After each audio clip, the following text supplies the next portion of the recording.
주의 보좌로 나아갈 때에 나 여전히 부족하나. 나를 품으신 주의 그 사랑, 그것을 믿으며 가네.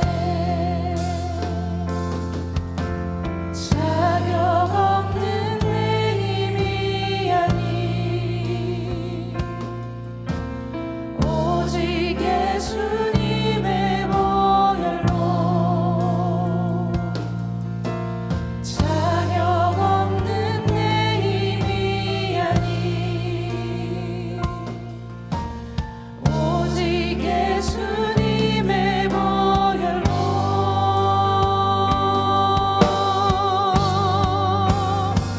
십자가의 보혈, 완전하신 사랑, 힘입어 나아갑니다.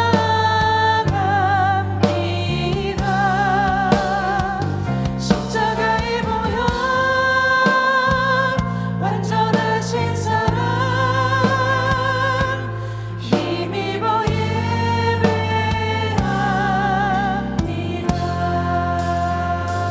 다시 처음부터 진행할까요? 주의 보좌로 나아갈 때에 주의 보좌로 나아갈 때에 어떻게 나가야 할까?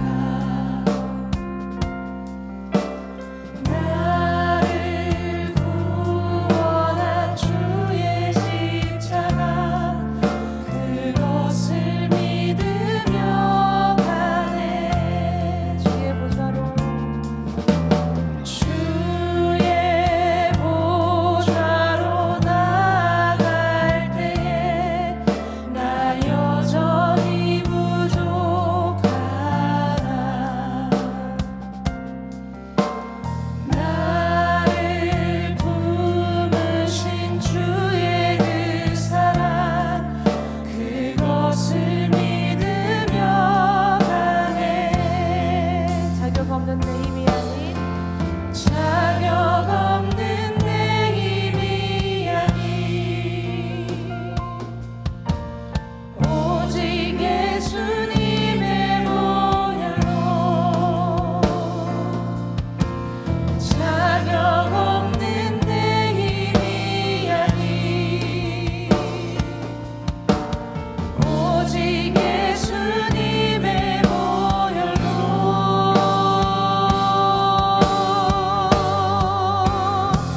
십자가의 보혈, 완전하신 사랑,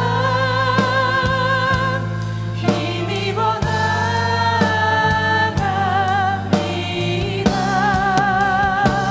십자가의 보혈, 완전하신 사랑, 힘입어 예배. 십자가의 보혈, 완전하신 사랑, 십자가의 보혈, 완전하신 사랑, 힘입어 나아갑니다.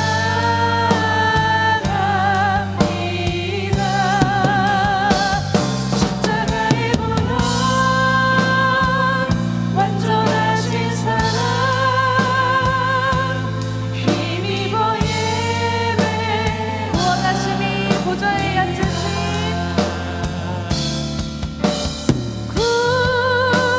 구원하심이 보좌에 앉으신 우리 하나님과 어린 양께 있도다. 구원하심이 보좌에 앉으신 우리 하나님과 어린 양께 있도다. 우리 보좌 앞에 모였네. 우리 보좌 앞에 모였네. 함께 주를 찾아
같이 일어나셔서 모든 영광 하나님께 찬양하며 이 새벽에 열겠습니다.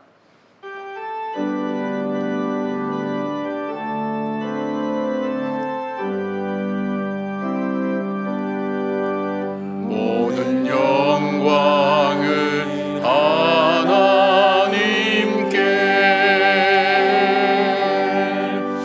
모든 영광을 하나님께, 온 마음과 뜻 다해 주사모합니다. 모든 영광을 하나님께.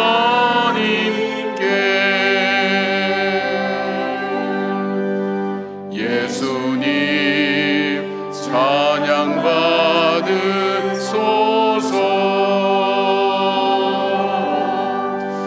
예수님 찬양 받으소서.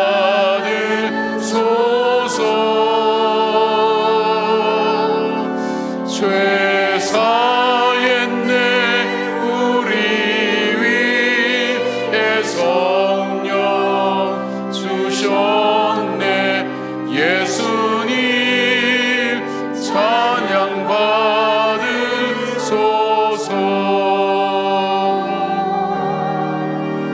위로의 성령님이시여,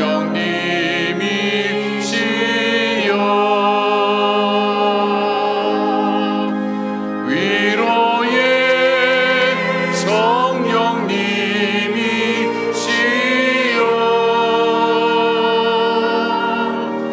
우리 안에 계셔서 늘 인도하셨네. 위로의 성령님이시여.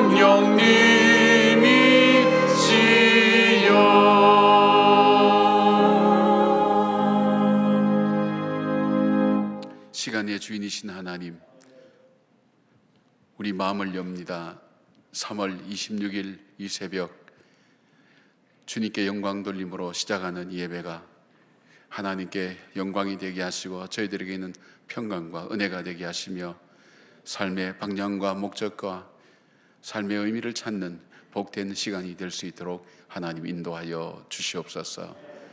오늘도 수많은 일들이 우리의 마음을 짓누르고 우리의 삶의 길을 비틀거리게 만들지만 그럼에도 불구하고 나를 향한 하나님의 사랑이 변치 않고 나를 붙드시는 하나님의 은혜가 우리 가운데 있사오니 그 은혜 의지하여 믿음으로 걸어가는 주의 성도들의 발걸음 속에 하나님, 우리가 예배의 자리, 기도의 자리, 찬양의 자리, 감사의 자리, 영광의 자리를 결단코 놓지 않는 믿음의 부요한 사람, 하나님 영적인 욕심을 가진 하나님의 사람으로 살아가게 하여 주시옵소서.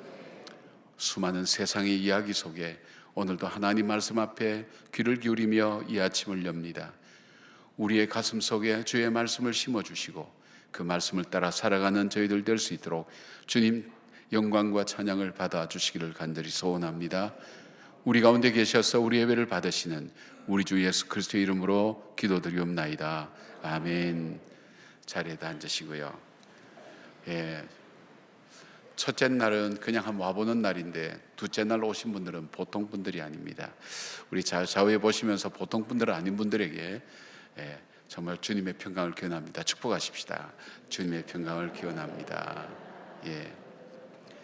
여러분이 특세가 아니면 내가 하루를 남을 축복하면서 시작할 수 있다는 것이 한번 생각해 보면 이거 굉장한 축복입니다. 그리고 남의 축복을 받으면서 이 하루를 시작한다는 것이 대부분 다 그렇지 못하잖아요. 그냥 눈 뜨면 그냥 밥 먹자, 세수하자 뭐 이런 일상적인 건데 축복을 하면서 시작할 수 있다는 것 참 복된 것입니다. 여러분의 축복이 정말 열매를 맺는 그런 축복의 역사가 있기를 바랍니다. 오늘 섬기고 봉사하시는 분들 우리 PPT로 보시겠습니다. 고맙습니다. 여러 가지로 섬겨주셔서 감사하고요. 혹 여러분 중에 그 볼펜을 못 받았다고 하시는 분들이 계신데 뒤에 가셔서 못 받으신 분들은 달라고 하시면 주십니다. 어제 나왔는지 안 나왔는지 잘 모르니까 오늘 가서 하여튼 못 받았다고만 얘기하고 받아가시면 될 것 같습니다. 하나님께서 우리의 물어보시는 질문, 오늘 두 번째 날입니다. 우리 창세기 16장 6절부터 10절까지입니다. 다 같이 일어나셔서 하나님 말씀을 경청하시겠습니다. 제가 봉독해 드리겠습니다. 아브라함이 사레에게 이르되 당신의 여종은 당신의 수중에 있으니 당신의 눈에 좋을 대로 그에게 행하라 하며 사레가 하갈을 학대하였더니 하갈이 사레 앞에서 도망하였더라. 여호와의 사자가 광야의 샘물 곁 곧 술길 샘옆 곁에서 그를 만나 이르되 사라의 여종 하갈아 내가 어디서 왔으며 어디로 가느냐. 그가 이르되 나는 내 여주인 사레를 피하 도망하나이다. 여호와의 사자가 그에게 이르되 내 여주인에게로 돌아가서 그 수하에 복종하라.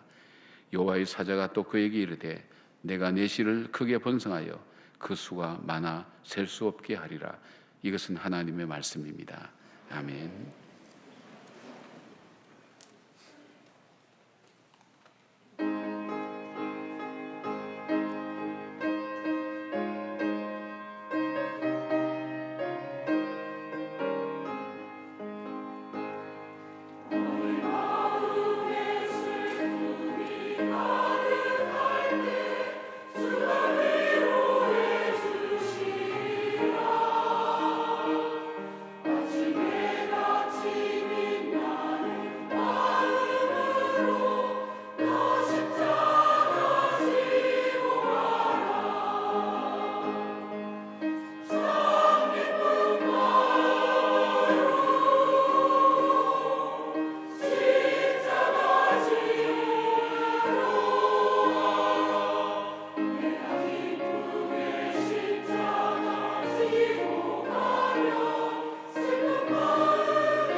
정말 성가대 참 잘합니다. 텔레비전에 나가도 될 것 같습니다.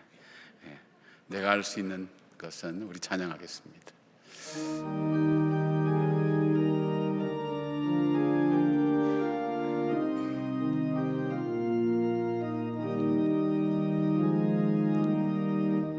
내가 할 수 있는 것은 오직 감사와 기도, 두 손을 높이 들고 주께 찬양하네.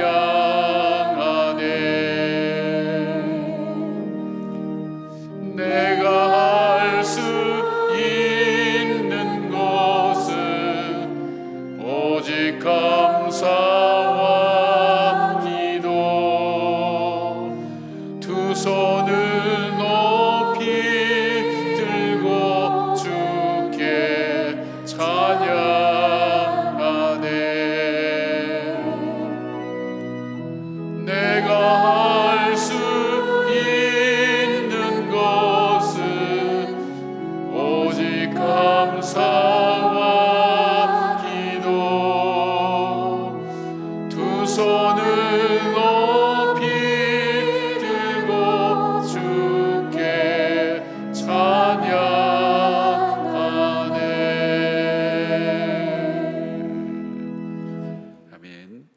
하나님께서 우리 인간에게 질문하신 것, 내가 어디에 있느냐, 그 말씀을 나눴고요. 내 이름이 무엇이냐, 그 질문을 통해서 우리 자신을 돌아보게 만들고 영적인 자리에서 다시 깨어나서 하나님 앞에 복된 길로 걸어가는 그 일깨움을 주는 그런 질문들이죠. 그래서 어제는 내 이름이 무엇이냐 하는 질문을 통해서 야곱으로 하여금 너는 어떻게 삶을 살아왔느냐, 그리고 너 앞에 만나는 그 문제 앞에 너는 어떤 사람이냐, 그리고 너는 앞으로 어떻게 살 것이냐, 그 질문에 대해서 야곱에게 하신 질문이 아니라 오늘 인생을 살아가는 오늘 우리에게 하신 하나님의 질문입니다. 그 질문에 대해서 우리가 하루 묵상하시면서 또 살아갈 수 있다면 우리의 삶의 균형을 잡는데 얼마나 귀한 말씀이 되는지 알 수 없습니다. 오늘은 하나님의 질문이 내가 어디서 왔으며 어디로 가느냐, 이걸 딱 저 준비하면서 이 질문을 보는 순간 옛날 최희준이라는 사람 압니까? 하숙생이 생각나는 거예요. 인생은 어디로 왔다가 어디로 가는가, 떠도는 구름처럼, 오래돼서 가사를 잃어버렸지만 인생은 어디서 왔다가 어디로 가는가, 이런 어떤 실존적인 질문들을 우리가 함께 할 수가 있습니다. 나는 어디서 왔지, 어디로 가는가. 자, 오늘은 하갈에 대한 이야기입니다. 하갈은 여러분께서 잘 아시는 그런 사람이기도 하죠. 하나님께서 아브라함에게 자손을 주시겠다고 약속을 합니다. 약속에도 10년이 지나도 하나님은 도무지 이 아브라함에게 이 자녀를 줄 생각을 하지 않습니다. 사레가 자기의 이제 삶에 있어서 이 사레가 나중에 사라가 되고요, 아브라함이 나중에 아브라함이 됩니다. 그래서 이름이 바뀌어도 딴 사람인가 그렇게 생각하지 마시길 바랍니다. 그래서 자기의 몸종인 하갈을 통해서 자녀를, 그 당시에 풍습대로 자녀를 낳게 하는 그런 일들을 하게 됩니다. 근데 문제는 하갈이 사라의 몸종이었는데 자기가 임신을 하고 잉태를 하게 되니까 분명히 판명이 났단 말이에요. 이 남자가 문제 있는 것이 아니라 여자가 문제가 있어서 아기를 못 낳았다는 것을 자기가 확실히 알게 되니까 그때부터 여주인을 무시하기 시작했습니다. 무시를 넘어서서 멸시하기 시작했습니다. 하찮은 존재로 보았다. 성경에서는 그런 의미로 해석하게 됩니다. 자기 여주인을 하찮은 존재로 보니까 이게 굉장히 고통스럽고 자존심 상하는 일입니다. 그래서 사라가 아브라함을 찾아가서 얘기합니다. 저 여자가 나를 너무나 고통스럽게 하는데 어떻게 하면 좋겠냐고. 당신이 감사하고 돌지만 말고 어떻게 좀 대책을 세워보라고. 그러니까 아브라함이 뒤로 한 발 빠지죠. 당신의 여종이니까 당신이 마음대로 하라고. 그럴 때 사라가 이 하갈을 학대하기 시작합니다. 학대하는데 여기 쓰여진 히브리어 단어를 보면 단순히 그냥 정신적인 학대만 아니라 육체적으로도 학대하고 정신적으로 학대하면서 하갈이 도무지 견디지를 못합니다.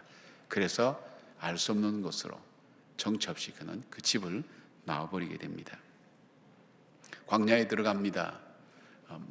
타는 목마름이 있어서 그가 물을 먹기 위해서 햄곁에 있는데 그때에 하나님께서 이 하갈에게 나타나서 묻는 질문이 이 질문입니다.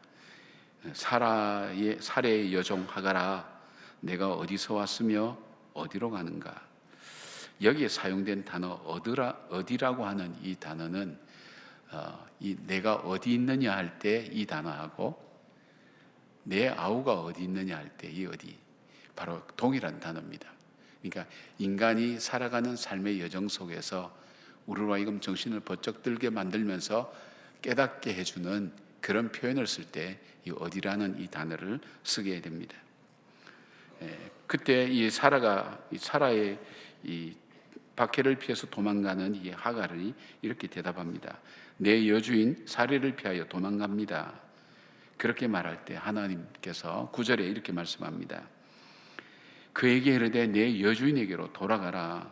그 수하에 복종하라고 그렇게 말씀합니다. 그리고 하갈을 통해서 어떤 일을 하실지 하나님께서 그에게 일러주십니다.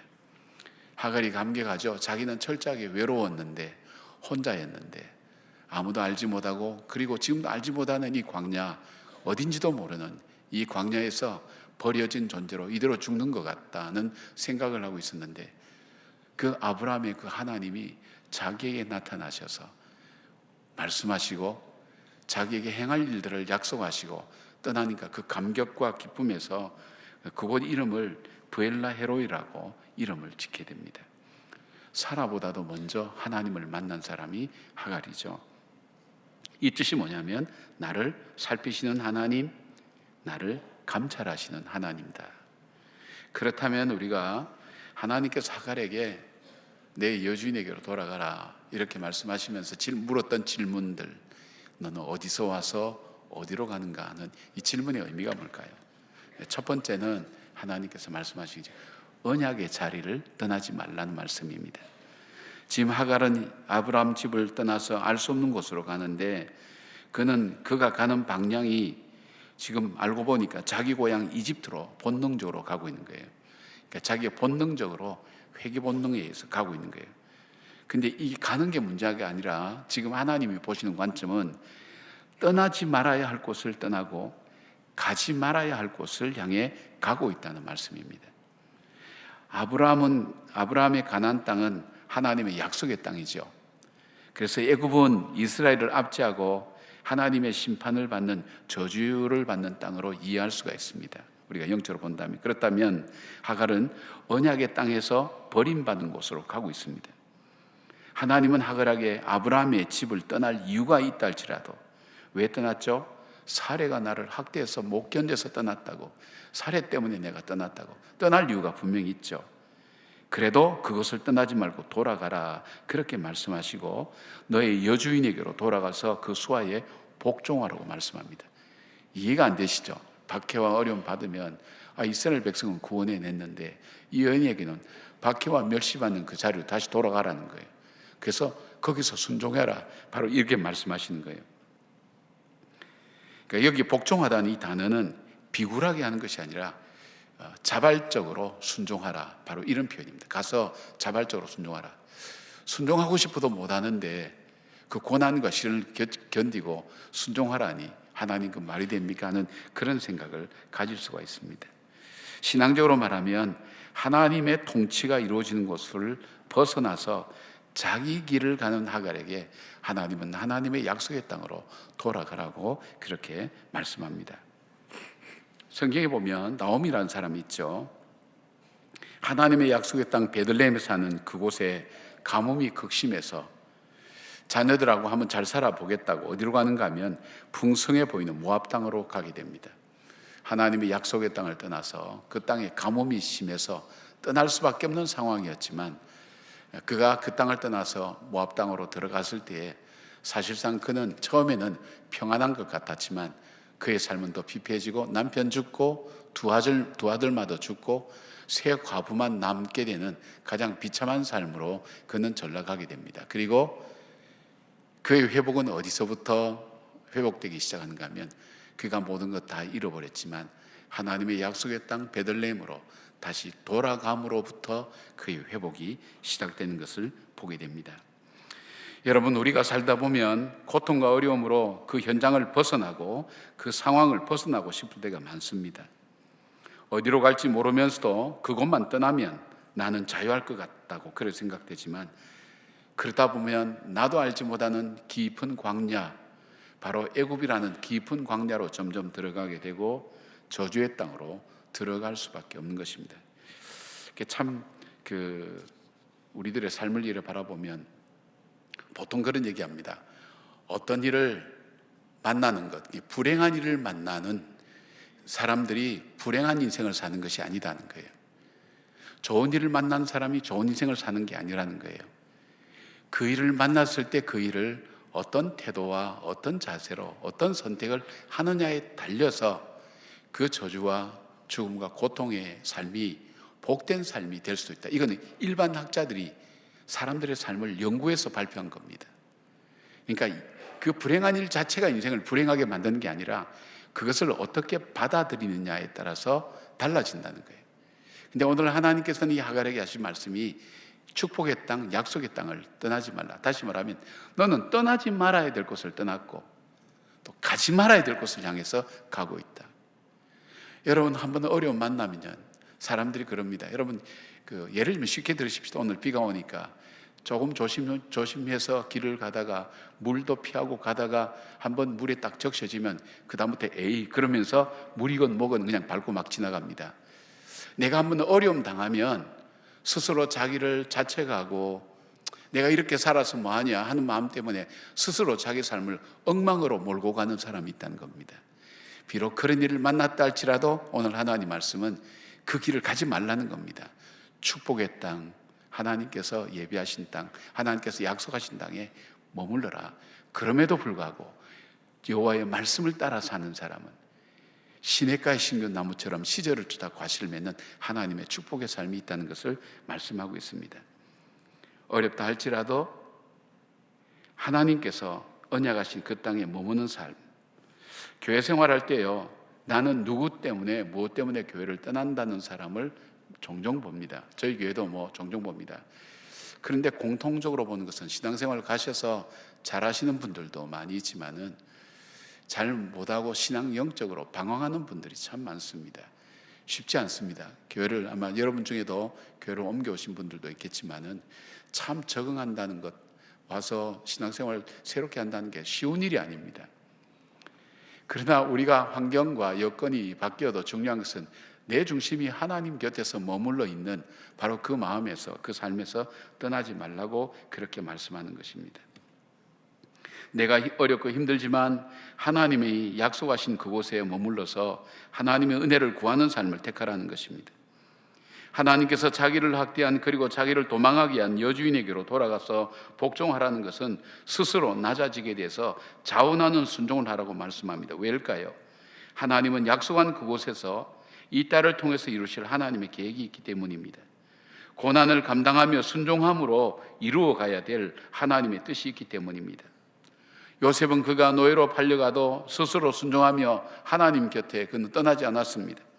그가 억울하게 감옥에 가도 그는 하나님 곁에 머물고 그리고 순종하는 삶을 살았습니다. 그가 총리 대신이 되어도 하나님 곁에 그는 머물렀습니다. 이런 요셉의 삶을 성경은 형통한 삶이라고 그렇게 말씀합니다. 주님께서 쓰시는 삶, 주님의 축복의 통로가 되는 삶. 사랑하는 여러분, 우리가 힘들고 어렵다 할지라도 지금 아마 가정을 떠나야 되겠다 하는 분들도 있을지 모르겠어요. 교회를 떠나야 되겠다 하는 분들도 있을지 모르겠어요. 내가 이젠 신앙생활을 떠나야 되겠다는 분들도 있을지 모르겠어요. 그러나 여러분 힘들고 어렵다 할지라도 하나님께서 힘들고 어려워도 견디어 나가라고 우리에게 말씀하는 그 이유 중에 하나는 가지 말아야 될 곳으로 가지 말고 떠나지 말 것을 떠나지 말고 하나님께서 약속하신 축복의 땅 인내하며 그곳에 견뎌내고 하나님 의지할 때 주께서 베풀어 주신다는 것을 우리에게 말씀하고 있습니다. 하갈에게 질문한 이 질문의 두 번째 뜻은 뭐냐면 하나님께서 하갈을 이미 알고 계신다는 뜻입니다. 하갈은 하나님을 만난 후에 하나님에 대한 고백을 합니다. 나를 살피시는 하나님. 자, 한번 보십시오. 하갈이 원래 고향 출신이 이집트 사람입니다. 이렇게 주어지는 다른 어떤 성경 외의 이야기를 들어보면 아브라함이 애굽에 한번 갔을 때에 사라가 이제 애굽 왕이 잘못 오해해서 자기 아내 삼으려고 그렇게 했을 때 하나님께서 개입하셨을 때 이 아브라함에게 재물도 주고 사과도 하면서 그때 주어진 종이 바로 이 하갈이 아니겠느냐 이렇게 한 사람이 있어요. 고향이 애굽이에요. 자기는 이방인이에요. 애굽 사람이에요. 종이에요. 그리고 학대받는 존재예요. 그런데 중요한 것은 내가 이렇게 사는 걸 아무도 모른다는 거예요. 아무도 알아주는 사람에서 가족도 없어요. 그냥 종으로 팔려와서 여기서 그냥 죽든 살든 아무도 모르게 나 혼자의 인생이 이렇게 짓밟히고 무너지고 깨어지고 부서지고 엉망이 되어도 모르고 아무도 모른다는 거예요. 그래서 나는 철저하게 어떻게 해요? 나 혼자 살다가 나 혼자 죽어가는구나. 이 광야에서 나는 정말 죽어가는 내 인생의 마지막이 비참하구나 하는 생각을 바로 이 하갈이 갖고 있었는데 하나님께서 찾아오셨는데, 이 아브라함의 하나님, 아마 이 집에 살면서 그 하나님의 존재를 배웠겠죠. 근데 그 하나님이 나를 찾아오셨다. 하나님은 강자의 편, 하나님이 있는 자의 편, 하나님 약속의 백성의 편인 줄 알았는데 그 하나님이 나를 찾아오셨다는 것. 그리고 그 하나님이 나를 보니까 나를 살피시는 하나님, 내 삶을 다 알고 계시고 내 마음을 다 알아주시는 바로 그 하나님이라는 것. 그 엘로이 하나님, 그리고 그 하나님은 내가 예굽 땅, 그 저주의 땅 들어가기 직전 그 마지막 그 광야에서 나를 만나주시고 나에게 말씀해 주신 그분이라는 것. 그 감격 속에서 이 하갈이 하나님 말씀을 듣습니다. 사라의 여종 하갈아라고 부르시는 하나님은 자기가 어떤 환경과 어떤 상황 속에 있다는 것을 알고 계신다는 겁니다. 자신을 알고 계신 하나님 앞에서 그는 그 말씀에 순종합니다. 제가 참 존경하는 목사님 사모님 계셨는데 이번에 특별한 은사가 있으셨어요. 그래서 제가 어릴 때부터 만났던 분입니다. 어머니하고 가까운 분인데 지금은 돌아가셨어요. 너무 아까운 분이죠. 이번에 특별한 은사가 있어요. 하나님께서 주신 특별한 은사가 있어요. 한 번은 이렇게 기도를 받으러 오는 큰 이렇게 어른이 한 분이 기도를 받으러 들어오는데 첫 마디가 장로님, 교회를 떠나시면 안 됩니다. 그랬더니 이 큰 거구에 이분이 벌썩 주저앉으면서 통곡을 하는 거예요. 아무도 모른다고 생각했는데, 그러니까 교회를 개척할 때 목사님과 헌신해서 자기의 재산 다 투자하고 했는데 교회가 크니까 목사님이 자기를 소외시키는 거기에서 서운함이 시작된 거예요. 그리고 나는 뭔가 내 모든 것 다 바쳐서 희생했는데 나는 알아준 사람도 없고, 나는 이대로 이 가운데서 계속 내가 이 마음을 가지고 이 서운함을 가지고 이 교회에서 계속 신앙생활을 해야 되겠는가 하는 그런 마음, 아무도 모른다. 근데 이분은 통해서 장로님, 교회를 떠나면, 아무 얘기도 안 했는데 교회를 떠나면 안 됩니다. 거기에서 터져버린 거예요. 사람은 자기를 알아준다는 것, 인정해준다는 것, 이해해준다는 것, 거기서부터 치유가 시작됩니다. 회복이 시작됩니다. 그런데 누가 알까요? 세상에는 알아주는 사람 없습니다. 그러나 알아주는 비슷한 말들 쓰면서 사는 사람들도 있죠. 그러나 내 마음 깊은 곳 아마 알지 못할 거예요. 여러분 각자 마음속에 그렇게 할 수 있을 거예요. 가족은 어쩌면 가까이 있는 가장 먼 사람일 수도 있어요. 그렇기 때문에 더 외로움을 느끼죠. 친구들도 마찬가지죠. 그래서 고독사를 많이 하는 이유가, 사람은 그런 관계를 떠나서는 살아갈 수 없는 거예요. 내 마음을 알아주는 사람 누가 있을까? 사마리아 수가성의 한낮에 우물가에 물을 길러 온 여인이 있었습니다. 그는 철저하게 자기의 삶을 숨기고 싶은 사람이었습니다. 뜨거운 낮에 물을 길러 오는 사람은 일반적으로 없는데 이 여인은 한낮에 이 물을 길러 오는 것은 사람들을 만나고 싶지 않았습니다. 자기의 삶을 알리고 싶지 않았습니다. 그 여인에게 주님께서 찾아가셨습니다. 성경에 보면 주님께서 찾아가셨다는 것이 의도와 목적을 가지고 찾아갔다는 그 단어를 쓰고 있어요. 근데 이 여인의 마음을 결정적으로 열게 된 것은, 어떤 분 설교를 들어보니까 그러십니다. 여인이여 물 좀 주시오 할 때 별꼴이야 이러고 갔으면 이 성경이 기록이 안 된다는 거예요. 그런데 당신이 어떻게 나에게 물을 달라 하나이까 그러면서 쭉 물에 대한 얘기 나오고 결정적으로 이 여인의 마음을 연 것이 예수님의 이멘트였어요. 내 남편을 데려오라. 내 남편 없어요. 그래, 네 남편이 5 있었지만 지금 있는 네 남편도 네 남편이 아니니라. 거기서 폭 주저한 거예요. 자기의 갈급했던 삶. 여러분, 남편을 5, 6명이나 바꿨을 때 그 여인 속에는 그 속이 편하겠습니까? 좋은 남자 찾아서 저렇게 다니니까 능력 있는 여자라고 그렇게 생각합니까? 여러분, 그런 생각 들어갑니까? 한 남자도 만나기 힘든데 6번이나 그렇게 만날 수 있다는 건 대단한 능력, 미모가 뛰어난 여자다, 그런 마음 들어갑니까? 그게 아니라 무너진, 공허한, 채우지 않는 그 여인의 마음, 누가 알까요? 갈급한 그 마음, 목마름, 타는 목마름, 상당히 상징적이죠. 이 우물가에 찾아왔다는 것은.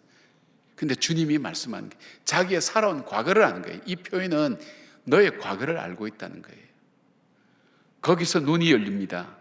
내 삶을 아는 당신은 메시아입니다, 선지자입니다. 그러다가 마을 사람들에게 나타납니다.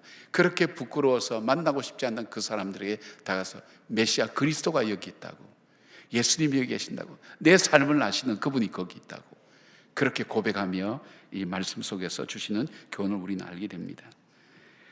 사랑하는 여러분, 우리 주님께서는 마태복음 10장 30절에 우리의 머리털까지 세신 바 되셨다고 말씀합니다. 사도 바울은 로마서 8장 27절에 우리의 마음까지도 감찰하신다고 했습니다. 시편 11편 4절 보니까 여호와께서 그 성전에 계시니 여호와의 보좌는 하늘에 있으며 그의 눈이 인생을 통촉하시고 그의 안목이 그들을 감찰하시도다라고 고백합니다. 시편 33편 13절에는 여호와께서 하늘에게 감찰하사 모든 인생을 보시며라고 찬양합니다.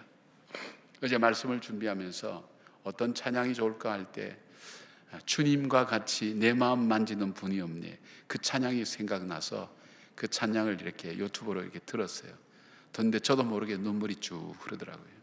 주님과 같이, 맞아, 내가 살아온 삶, 내가 걸어온 길, 말씀드린 것처럼 신발 신고 법당을 뚜벅뚜벅 말없이 걸었던 바로 그 사람의 모습처럼 한 발 한 발 결코 우연히 내리지 않았던 사연이 있던 그 한 발 한 발 그 걸음 걸어서 여기까지 온 내 삶, 어쩌면 저와 여러분의 삶이 아닐까요?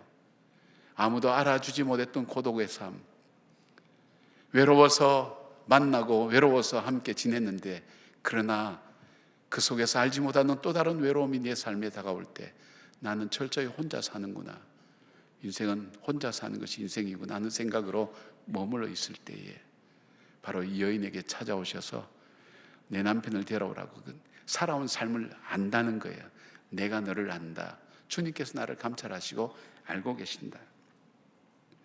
여러분, 우리가 광야처럼 아무도 모르는 곳, 어디로 가야 할지 알지 못하고 방황하는 그곳에서 인생의 아픔을 안고 살아가는 우리를 주님은 아십니다. 하갈의 고통과 아픔과 방황과 부르짖음을 아시는 것처럼 우리는 우리를 아십니다. 나를 아시는 하나님을 다시 고백하고 마음을 여시길 바랍니다. 나를 통해 이루실 하나님, 나를 통해서 계획하신 일들을 이루시기 위해서 하나님을 신뢰하고 나를 붙드시고 말씀하시는 그 하나님 앞에 오늘 하갈처럼 마음을 열고 여호와 하나님의 이름을 부르는 저와 여러분 되기를 바랍니다. 이 질문의 세 번째 의미는 축복은 하나님께 있다는 것을 주님은 말씀하고 있습니다. 하나님은 하갈에게 축복의 언약의 말씀을 하십니다. 내 씨가 크게 번성하고 그 수가 셀 수 없이 많아질 뿐 아니라 아들을 낳으리니 그 이름을 이스마엘이라 하라. 그리고 이스마엘을 하나님께서 어떻게 하시겠다는 것을 말씀하고 있습니다. 지금까지 하갈의 축복은 아브라함에게서 나온다고 생각했습니다. 환경에서 나온다고 생각했습니다. 왜냐하면 자기가 아브라함의 자녀를 잉태함으로 인생이 달라졌기 때문입니다. 그래서 자기 삶은 자기 주인에게 달려있다고 생각합니다. 내가 사라의 그 박해를 피해서 도망하는 것 보면 내 인생의 생사, 화복은 바로 저 주인에게 달려있다고 생각하고 환경에게 있다고 생각합니다. 그러나 하나님은 오늘 이 하갈에게 말합니다. 복을 주시는 분은 하나님이시지 아브라함도 아니고 사라도 아니고 아무도 아니다, 환경도 아니다. 복을 주시는 분은 하나님이시다. 하나님께서 그것을 하갈에게 확실하게 인식시켜 줍니다. 창세기 13장에 보면 아브라함과 자기 조카 롯이 재산이 많아서 목자들 간에 다툼이 일어납니다. 그때 아브라함이 자기 조카 롯에게 서로 헤어지자고 말하고 너가 보기에 좋은 땅을 먼저 택하라고 얘기합니다. 그래서 그 당시에 소돔과 고모라 비옥한 땅이 보이는 것을 그냥 이 조카가 그냥 선택해서 가버립니다. 황무지만 남아 있어요. 축복이 끝나는 것 같아요. 그런데 그 조카가 떠나고 난 다음 하나님이 나타나셔서 아브라함아, 내 눈을 들어 동서남북을 다 보라. 동쪽은 그 자기 조카 롯이 선택한 비옥한 땅이었어요. 그런데 하나님께서는 동서남북을 봐라. 내가 너를 축복하겠다. 그 축복이 장소에 있지 않고 환경에 있지 않고 하나님께 있다는 것을 아브라함에게 주님은 말씀해 주신 것을 보게 됩니다. 그래서 아브라함은 장막을 옮겨서 헤브론에 있는 마므레 상수리 숲에 이르러서 거기서 제사를 올리고 제단을 쌓고 하나님을 예배합니다. 자기가 선택한 기준은 바로 어디든 무엇을 하든지 하나님께서 축복하셨다고 약속하셨기에 그는 어디를 간다 할지라도 하나님께서 함께 하신다는 걸 믿었습니다. 왜냐하면 축복의 근원이 하나님이시기 때문입니다. 욥도 이것을 깨달았습니다. 주신 이도 하나님이시요 거두어 가신 이도 하나님이시다. 내 삶의 축복은 환경에 있지 않다. 내 삶의 행복은 내 남편에 있지 않다. 내 아내에 있지 않고 내 자식에 있지 않고 그 삶을 축복하신 분은 하나님이시라는 것을 믿는 거예요. 여러분, 그 믿음 다시 붙으시라는 거예요. 광야 같은 그곳에, 목마름으로 가득 찬 그곳에 너를 정말로 축복할 것은 환경에서 나오는 것이 아니라, 사람에게 나오는 것이 아니라 하나님께서 하신다는 것을 하갈이 붙들고 갈 때에 그는 묵묵히 자기를 학대하는 그 여주인 밑으로 가서 기꺼이 순종할 수 있는 거예요. 왜요? 하나님의 약속이 있으니까. 너가 나 복 주는 거 아니야. 하나님께서 복 주신다고 약속했어. 그의 미래를 말씀하시는 것을 보게 됩니다. 여러분 중에 하갈처럼 광야에서 아무도 알아주지 않는 그런 삶을 살면서 가지 말아야 할 곳으로 한 걸음씩 가는 분들이 있습니까? 어려움 중에도 하나님이 약속하신 삶의 자리에 머무시기 바랍니다. 거기에 소망이 있습니다. 하나님께서 아십니다. 알고 계신 하나님, 우리를 도우십니다. 우리의 복과 인생은 세상과 환경과 사람에게 달려있지 않습니다. 하나님께 있습니다. 바로 깨달았던 이 하갈처럼 내 마음을 감찰하시는 그 하나님, 그 하나님이 나를 찾아오셨다. 최초로 하나님을 만난 사람입니다. 사라보다도 먼저 하나님 만난, 버려진 이방인 이집트의 여인, 학대를 피해서 도망가는, 어디로인지 모르게 도망가는, 어디서 왔다가 어디로 가는지 알 수 없는 이 나그네 인생길에 내 가는 길을 아시고 내 삶을 아시고 내 형편을 아시는 바로 그 하나님, 그 하나님, 오늘 나의 하나님이라는 그 고백, 하갈의 고백이 아니라 저와 여러분의 고백이 되기를 바랍니다. 기도하겠습니다. 여러분 중에는 하갈처럼 어디서 왔는지 그리고 어디로 가는지 알 수 없어서 정처 없이 방황하며 가는 하루를 살지만 왜 사는지도 알지 못하고 먼지 낳는 이 땅을 터벅터벅 걸으며 오늘도 걸어가야 되는 고달픔으로 살아가는 사람은 없습니까? 아무도 내 마음은 몰라. 아무도 내 삶을 몰라. 이건 내가 기대했던 내 인생은 아니야. 그리고 낙심하고 좌절하며 목숨이 붙어 있어서 할 수 없이 살아간다고 생각하는 분들은 없습니까? 그 주님께서 오늘 이 아침에 여러분을 찾아오십니다. 만나주십니다.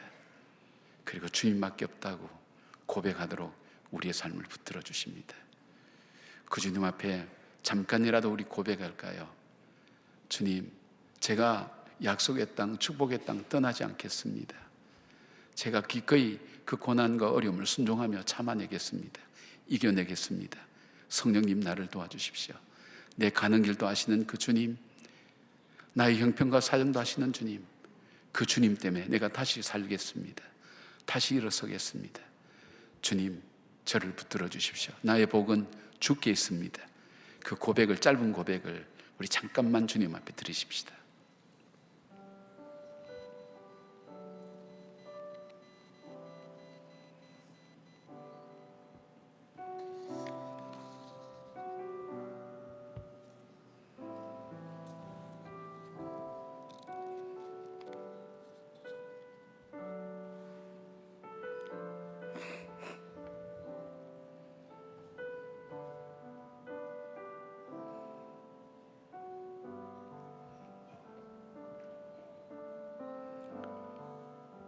주님과 같이 내 마음 만지는 분은 없네. 오랜 세월 찾아 난 알았네. 내겐 주밖에 없네. 주잡이 강같이 흐르고 주 손길 치료하네. 고통받는 자녀 품으시니 주밖에 없네. 우리 먼저 찬양을 듣고 우리가 함께 부르겠습니다.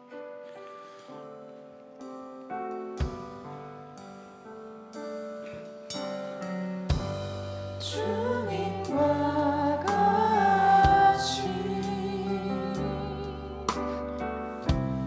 내 마음 만지는 분은 없네.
같이 함께 찬양하겠습니다. 주님과 같이 내 마음 만지는 분은 없네. 오랜 세월 찾아 난 알았네. 내겐 주밖에 없네. 주 자비 강같이 흐르고 주 손길 치료하네.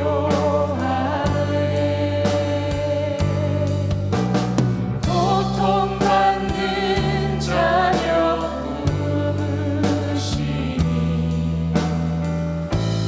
주밖에 없네. 주님과 같이 내 마음 만지는 분은 없네. 오랜 세월 찾아 난 알았네.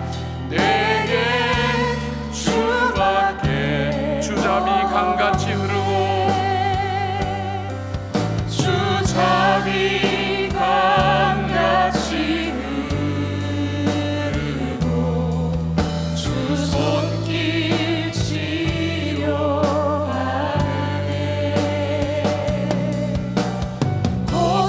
고통받는 자녀 부르시니 주밖에 없네. 주님과 같이 내 마음 만지는 분은 없네. 오랜 세월 찾아 난 알았네. 내겐 주밖에 없네. 기도하십시다. 하나님, 오랜 세월 찾아서 방황하면서 깨달았습니다. 내겐 주밖에 없습니다. 주님의 자비가 오늘 내 삶에 강같이 흐르기를 원합니다.